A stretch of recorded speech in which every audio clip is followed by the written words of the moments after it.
P2B movement and all the movements are anchored on God's will. It's only God who knows who will win. But there must be a wish, As a party man, I would wish that our party wins. And if God says no, the next person I wish that should win, is, P2B.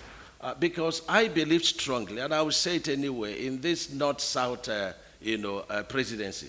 After the North has taken 8 years, there is no moral justification to be seeking to take another 8 years. It should go to the South.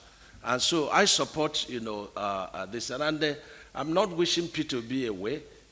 God has the final say. And he has the power. He gives it to whomever he wishes. Everybody has chances of winning and chances of losing. But you must always have a wish. Yes. It's going to be a different ballgame altogether. Because when campaign starts, yes, the interest of our people in terms of presidency is there. You can't wish it away. But everyone in South is holding the party of their ticket of their party is going to be struggling and is going to be fighting. You will not tell the guy that has the ticket of House of Assembly to look at the bigger picture of Igbo presidency. He may not see it, but that is not to say that P2B is not going to get substantial votes in Southeast. It's there.